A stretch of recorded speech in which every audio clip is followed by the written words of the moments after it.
ప్రజల తీర్పును మేము గౌరవిస్తాం. ప్రజలు మిమ్మల్ని ప్రశ్నించడం కోసమే మమ్మల్ని ఇక్కడ కూర్చోబెట్టారు. సో ప్రజలు మాకు ఇచ్చిన అవకాశాన్ని తప్పకుండా సద్వినియోగం చేసి మేము ప్రజల పక్షాన, మేము అధికార పక్షంలో ఉన్నా ప్రతిపక్షంలో ఉన్నా డెఫినెట్గా తెలంగాణ ప్రజల పక్షాన, తెలంగాణ రాష్ట్ర ప్రయోజనాల కోసం మేము పోరాడతాం. అయితే గౌరవ ముఖ్యమంత్రి గారు బయట మాట్లాడినప్పుడు మీరు ఎన్ని గంటలు మాట్లాడతారో మాట్లాడండి, మీ మైక్ కట్ చేయము, మీరు ఎంతసేపు మాట్లాడినా శాసనసభలో అవకాశం ఇస్తాము అని బయటనేమో చెప్తా ఉన్నారు. కానీ లోపలికి వస్తే మైకు రావడం కోసం అడిగి అడిగి మా గొంతులు మూగబోతున్నటువంటి పరిస్థితి ఉన్నది తప్ప మైక్ ఇచ్చే పరిస్థితి లేదు. సో దయచేసి మీతో కోరేది, గౌరవ ముఖ్యమంత్రి గారు చాలా విషయాలు సత్యదూరమైనటువంటి విషయాలు చెప్పారు, సభ హుందాతనాన్ని తగ్గించే విధంగా మాట్లాడారు. నేను ఆ విషయాలను రెక్టిఫై చేయాలి, సభ రికార్డ్స్ను దాన్ని కరెక్షన్ చేయడం కోసం నేను మాట్లాడే ప్రయత్నం చేస్తూ ఉన్నా. ఇకపోతే అధ్యక్ష, ముఖ్యమంత్రి గారికి కూడా నా సూచన ఏంటంటే, వారు మాట అన్నారు, నాకు ఇంత గొప్ప అవకాశం వచ్చింది చిన్న వయసులో. ఎస్, మీరు వ్యంగ్యం తగ్గించుకోండి, వ్యవహారం మీద దృష్టి పెట్టండి. మీ మాటల్లో వ్యంగ్యం ఎక్కువైంది, వ్యవహారం తక్కువైంది. ఇలా మీరు ఒక ముఖ్యమంత్రిగా ఈ రాష్ట్రాన్ని బాగు చేయడం కోసం చక్కగా మాట్లాడితే తప్పకుండా మేము సహకరించడానికి సిద్ధంగా ఉన్నాం. అయితే అధ్యక్ష, ఈరోజు మన రాష్ట్రానికి ఒక మంచి రోజు, చాలా గొప్ప దినం. ఒక రకంగా చెప్పాలంటే ఈరోజు కేంద్ర ప్రభుత్వం గౌరవ పివి నరసింహారావు గారికి భారతరత్న అవార్డు ఇవ్వడం, ఇది మనందరికీ కూడా గర్వకారణం. అధ్యక్ష, నేను మీ ద్వారా ప్రభుత్వానికి ఒక చిన్న అప్పీల్ ఏంటంటే, ఇదే శాసనసభలో పివి నరసింహారావు గారికి భారతరత్న ఇవ్వాలని మనం ఏకగ్రీవ తీర్మానం చేసి పంపిస్తే, ఈరోజు కేంద్ర ప్రభుత్వం వారికి భారతరత్న ఇచ్చినందుకు ఈ సభలో ఏకగ్రీవ తీర్మానం చేసి మనము కేంద్ర ప్రభుత్వానికి కృతజ్ఞత చెప్పాలి. మన పివి గారి గౌరవాన్ని మనం పెంచుకోవాల్సిన అవసరం ఉంది. ఎందుకంటే మీరు పివి నరసింహారావు గారిని పట్టించుకోకపోయినా పివి ఘాట్ నిర్మించాం, అసెంబ్లీలో పివి చిత్రపటం పెట్టాం, పివి శత జయంతి వేడుకలను ఘనంగా జరిపాం, పివి గారి కూతురికి ఎమ్మెల్సీ ఇచ్చాం, పివి గారికి భారతరత్న ఇవ్వాలని నినదించాం. ఇవాళ అది నిజం కావడం, ఇది యావత్ తెలంగాణ ప్రజలకు గర్వకారణం. మీరు బేషిజాలకు పోకుండా మీ కాంగ్రెస్ పార్టీ నాయకుడు పివి గారికి భారతరత్న వచ్చింది కనుక ఇవాళ పివి గారిని అభినందిస్తూ కేంద్ర ప్రభుత్వానికి ధన్యవాదాలు తెలియజేస్తూ ఈ సభలో బేషిజాలకు పోకుండా ఏకగ్రీవ తీర్మానం చేయాలని మీ ద్వారా సభానాయకుడిని కోరుతా ఉన్నాను అధ్యక్ష. ఇక రెండో విషయం అధ్యక్ష, గౌరవనీయులు ముఖ్యమంత్రి గారు నన్నెవరన్నా ఎమ్మెల్యేలు గెలవడానికి వస్తే మీ పార్టీ నాయకత్వానికి నమ్మకం లేదు, వాళ్ళతోని మీరు ప్రెస్ మీట్లు పెట్టించారన్నారు. నమ్మకం లేని మా నాయకత్వానికి కాదు అధ్యక్ష, మీ అధిష్టానానికి నమ్మకం లేదు. మీరు ప్రధానమంత్రి గారిని కలవడానికి వెళ్తే మీ వెంట ఉప ముఖ్యమంత్రి గారు పంపించిన చరిత్ర మీ పార్టీది. అదొక్కసారి మీరు గుర్తుపెట్టుకుంటే మంచిది. నమ్మకం లేని మా అధిష్టానానిక మీ అధిష్టానానిక ఇలా రాష్ట్ర ప్రజలందరికీ కూడా తెలుసు. అధ్యక్ష, గౌరవనీయ ముఖ్యమంత్రి గారు ఇవాళ జీతభత్యాల గురించి 1వ తేదీనే జీతభత్యాలు ఇచ్చామని చెప్పారు. ఇది పూర్తిగా సత్యదూరమైనటువంటిది. నిన్న 7వ తారీఖు దాకా కూడా ఉద్యోగస్తులకు జీతాలు పడుతున్నాయి. ఇవాళ ఉదయం నా దగ్గరికి కాంట్రాక్ట్ లెక్చరర్లు వచ్చి, అన్నా 2 నెలలైంది జీతాలు రాలేదు, అసెంబ్లీలో మాట్లాడండి అని ఈరోజు ఉదయం కాంట్రాక్ట్ లెక్చరర్లు నా దగ్గరికి వచ్చారు. ఈ రాష్ట్రంలో 12,660 ఈజీఎస్ ఉద్యోగులకు ఇవాళకి జీతం బల్లే, వేలాది మంది ఐకేపీ ఉద్యోగులకు వివోఏలకు ఇవాళటి వరకు జీతం బల్లే, హాస్పిటళ్లలో అవుట్ సోర్సింగ్ ఉద్యోగులకు 2 నెలలుగా వేతనాలు లేనటువంటి పరిస్థితి, విద్యాశాఖలో సర్వశిక్ష అభియాన్లో ఇప్పటి వరకు ఉద్యోగస్తులకు జీతాలు రాని పరిస్థితి. నేను మిమ్మల్ని విమర్శించడం కోసం చెప్తలేను, 1వ తారీఖు ఇచ్చినమని సత్యదూరమైన విషయం సభలో చెప్పారు. కరెక్షన్ చేసుకోండి. మీరు 1వ తారీఖు ఇవ్వలేదు, 6, 7వ తారీఖు దాకా ఇచ్చారు. ఇంకా రానటువంటి వాళ్ళు కూడా చాలా మంది ఉద్యోగస్తులు ఈ రాష్ట్రంలో ఉన్నారు. వాళ్ళకు వెంటనే జీతాలు ఇవ్వండి అని మీ ద్వారా గౌరవ ముఖ్యమంత్రి గారిని కోరుతా ఉన్నా. అధ్యక్ష, పెన్షన్ల గురించి గౌరవ ముఖ్యమంత్రి గారు మాట్లాడారు.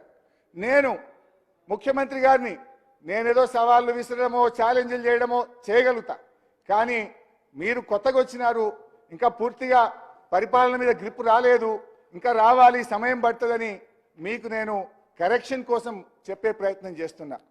జనవరి నెలలో గౌరవ హరీష్ రావు గారు మీ పేరు తీసుకొని ఏదైతే మాట్లాడిందో ఆ విషయాన్ని పేరు తీసుకొనే చెప్పిండ్రు. మీరు ఆర్థిక మంత్రి నా పేరు తీసుకొనే చెప్పింది కనుక చెప్తున్నా. వారు జనవరి నెలలో వృద్ధులకు వితంతువులకు ఆసరా పెన్షన్ ఇవ్వలేదు. ఆ నెల పెన్షన్ వినండి వినండి జనవరి నెల పెన్షన్ ఫిబ్రవరి 1వ తారీఖు 2వ తారీఖు నుంచి స్టార్ట్ చేసిండ్రు. అది ఫిబ్రవరి పెన్షనా జనవరి పెన్షనా? జనవరి నెల మొత్తములో ఆసరా పెన్షన్ ఈ రాష్ట్ర ప్రజలకు అందలేదు. జనవరి నెలలో ఇవ్వాల్సింది ఫిబ్రవరి 1వ తారీఖు నుంచి స్టార్ట్ అయింది. మరి అట్లా అనుకుంటే ఈ ఫిబ్రవరిలో జనవరిది ఫిబ్రవరిది రెండు కలిపి ఇస్తే అది కరెక్ట్ అవుతుంది. కానీ మీరు గొప్పగా ఏం చెప్తున్నారు? 1వ తారీఖే ఆసరా పెన్షన్ ఇచ్చినామని గొప్పగా చెప్పుకునే ప్రయత్నం చేసి పప్పులో కాలేసిండ్రు. అది ఫిబ్రవరి కాదు, జనవరి నెలలో ఎగ్గొట్టిందని ఫిబ్రవరి 1 స్టార్ట్ చేసిండ్రు. I request the CM to stand correction. అధ్యక్ష, ఇకపోతే రైతు బంధు విషయంలో కూడా గౌరవ ముఖ్యమంత్రి గారు మాట్లాడారు. రైతు బంధు విషయంలో వారు కొన్ని సంవత్సరాలది ఉటంకించే ప్రయత్నం చేసినారు. రైతు బంధులో వారు చెప్పిన దాంట్లో కొంతవరకు సత్యం, కొంతనేమో సత్య దూరం. ఏంటి? మేము చిన్న రైతులకు 7,500 కోట్లు రైతు బంధు వేయాల్సి ఉంటే దాదాపు 6,000 కోట్లు మొదటి నెల రోజుల్లోనే ఇచ్చాం. ఏదైనా చివరి 200, 300, 500 కోట్లుంటే ఆలస్యం జరిగి ఉండొచ్చు. కానీ మీ హయాంలో ఇచ్చింది 200, 300 మొదలు ఇవ్వాల్సింది చాలా ఎక్కువ ఉన్నది అనేటువంటి విషయాన్ని మీ ద్వారా గౌరవ ముఖ్యమంత్రి గారి దృష్టికి తెస్తా ఉన్నాం. అధ్యక్ష మీరు మాట్లాడొద్దంటే కూర్చుంటాం అక్క. అధ్యక్ష, ముఖ్యమంత్రి గారు ప్రతిసారి నా మీద ఓ అగ్గిపెట్ట ముచ్చట తీసుకొస్తారు. ఇది ఉద్యమకారులకు తెలుస్తుంది ఆ ఆవేదన, ఆ తపన, మా తన్లాట ఆ రోజు. ఎందుకంటే మీరేనాడు అమరవీరులకు శ్రద్ధాంజలి ఘటించిన వాళ్ళు కాదు, ఏనాడు అమరవీరుల కుటుంబాలను పరామర్శించిన వాళ్ళు కారు, ఏనాడు పాడెమోసిన వాళ్ళు కారు. ఉద్యమకారుల మీద తుపాకులు పట్టుకొని పోయిన మీకు అమరవీరుల గురించో తెలంగాణ పోరాటం గురించో మీకు తెలుస్తుందని నేను అనుకోను. ఏదేమనంటే ఓ అరిగిపోయిన గ్రామ్ఫోన్ రికార్డ్ లాగా ఈ అగ్గిపెట్ట ముచ్చేట మాట్లాడు బంద్ చేయండి. అది మా ఉద్యమ స్ఫూర్తి. మేము ఆ రోజుల్లో పోరాటంలో మా ప్రయత్నాన్ని మీరు అట్లా కించపరిచో తగ్గించో రాజకీయంగా విమర్శ చేస్తామనుకుంటే అది మీ విజ్ఞతకే వదిలేస్తున్నాం. అధ్యక్ష, ఈరోజు ఎస్ఎల్బిసి టనల్ విషయంలో కోర్స్ ఇరిగేషన్ మీద డిస్కషన్ ఉంటే చాలా డీటెయిల్గా నేను మళ్ళీ వాటన్నిటికి కూడా వివరణ ఇస్తాను. అధ్యక్ష, ఎస్ఎల్బిసి టనల్ విషయంలో మొన్న ప్రెస్ కాన్ఫరెన్స్లో ఈరోజు అసెంబ్లీలో కూడా గౌరవ ముఖ్యమంత్రి గారి సభను తప్పుదో పట్టించారు. మొన్న ప్రెస్ కాన్ఫరెన్స్లో 1 కిలోమీటర్ తవ్విండ్రు 10 ఏళ్ళల్లో అని చెప్పిండ్రు. ఇవాళ అసెంబ్లీలో 1.5 కిలోమీటర్ మాత్రమే తవ్వారు ఈ 10 ఏళ్లలో అని చెప్పి ఒక తప్పుడు మాటను సభలో చెప్పి రాష్ట్ర ప్రజల్ని మీరు తప్పుదో పట్టిస్తా ఉన్నారు. 11 కిలోమీటర్లు మా హయాంలో ఎస్ఎల్బిసి టనల్ తవ్వడం జరిగింది. దయచేసి ముఖ్యమంత్రి గారు దీన్ని కరెక్షన్ చేసుకోవాలి. ఇంకోసారి మాట్లాడేటప్పుడు డబుల్ చెక్ చేసుకొని మాట్లాడండి. అది మీ పొజిషన్కు, ఆ కుర్చీకి మీకు తగదు అని చెప్పి గౌరవ ముఖ్యమంత్రి గారికి మనవి చేస్తా ఉన్నాం. అధ్యక్ష, గౌరవ ముఖ్యమంత్రి గారు నాగార్జున సాగర్ డ్యామ్ గురించి కూడా మాట్లాడారు. నేను మీకు ఇచ్చే సూచన, విమర్శ చేయాలంటే నేను చాలా చేయగలుగుతా. కోర్స్ నా వల్ల నా మైక్ కట్ అవుతుంది. నేను మీకు ఇచ్చే సూచన, ఆ రోజు శ్రీశైలం ఆంధ్రప్రదేశ్ ప్రభుత్వ కంట్రోల్లో, నాగార్జున సాగర్ను తెలంగాణ ప్రభుత్వ కంట్రోల్లో ఇచ్చారు. కానీ ఈరోజు ఎన్నికలు జరిగే రోజు, పోలింగ్ రోజు ఆంధ్రప్రదేశ్ దుర్మార్గంగా వచ్చి ఆ రోజు పోలీసులు వచ్చి వాళ్ళు ఆధీనం చేసుకున్నారు. ఎలక్షన్ జరిగేటప్పుడు ఏముంటుంది? మనమందరం ఎలక్షన్ కమిషన్ పరిధిలో ఉంటాం. రాష్ట్ర ముఖ్యమంత్రి ఆపద్ధర్మ ముఖ్యమంత్రిగా ఉంటారు. అయితే నేను మిమ్మల్ని కోరేది ఏంటంటే, ఇవాళటికి 2 నెలలైనా సిఆర్పిఎఫ్ పోలీసుల భద్రతలో ఇలా నాగార్జున సాగర్ ఉన్నది. శ్రీశైలం మాత్రం ఈ రోజు కూడా ఆంధ్రప్రదేశ్ పోలీసుల హయాంలో ఉంది. మీరు వెంటనే నాగార్జున సాగర్ను మన రాష్ట్ర ఆధీనంలోకి తీసుకునే విధంగా మీరు కృషి చేయాలని చెప్పి నేను విజ్ఞప్తి చేస్తా ఉన్నా. ఎందుకంటే శ్రీశైలం ఈరోజు ఏపీ ప్రభుత్వంలో ఉన్నప్పుడు సాగర్ మన చేతుల్లో ఉండాలి. దానికి మీరు రమ్మంటే మీ వెంట అన్ని రకాలుగా రావడానికి, సహకరించడానికి మేము సిద్ధంగా ఉన్నామని మీ ద్వారా ముఖ్యమంత్రి గారికి తెలియజేస్తా ఉన్నాం. అధ్యక్ష, కేఆర్ఎంబి విషయంలో గౌరవ ముఖ్యమంత్రి గారు మళ్ళీ చాలా ఆరోపణలు చేసినారు. నాకు క్లారిఫికేషన్ సమయం లేదు. కానీ ఇవాళ నేను అడిగేది ఒక్కటే, కేఆర్ఎంబిని అప్పచెప్పింది ఎవరు? మీరు కాదా? మినిట్స్ చదివి వినిపించమంటారా? 2 మినిట్లలో మీరు మీ ప్రభుత్వం వచ్చిన తర్వాత 17వ తేదీ 1వ తేదీ 2 మీటింగులు జరిగినాయి. 17వ తేదీ ఢిల్లీలో జరిగిన మీటింగ్లో, కేఆర్ఎంబి మీటింగ్లో చాలా స్పష్టంగా మీరు ఒప్పుకొని వచ్చారు.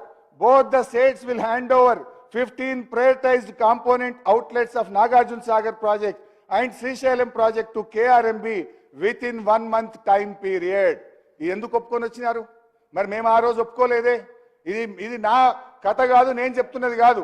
ఇది కేంద్ర ప్రభుత్వం ఇష్యూ చేసినటువంటి మినిట్స్ నెల రోజుల్లోగా అప్పచెప్తామని మీరు చెప్పొచ్చినటువంటిది. రెండవది అధ్యక్ష, మళ్ళీ ఈ విషయం మీద మీరు తెల్లారి పత్రికల్లో వార్తలు వచ్చినాయి. అయ్యో మనకు విద్యుత్ ఎట్లా, మన రాష్ట్రానికి అన్యాయం, జగన్ విజయం సాధించిన పత్రికల్లో వస్తే నేను ఆ రోజు ప్రెస్ కాన్ఫరెన్స్ పెట్టి ఈ ప్రభుత్వాన్ని తట్టి లేపినాం. అయితే హరీష్ రావు గారు, లెట్ మీ కంప్లీట్. మొత్తం చెప్పినాక క్లారిఫై చేయమనండి. మొత్తం చెప్పినాక క్లారిఫై చేస్తే ఇంకా వాడికే మంచిగా ఉంటుంది. రెండవది సార్, ఒక్క నిమిషం, నేను విమర్శ చేస్తలేను. ఈ రాష్ట్ర ప్రయోజనాలు మినిస్టర్ గారు క్లారిఫికేషన్ ఇస్తారు.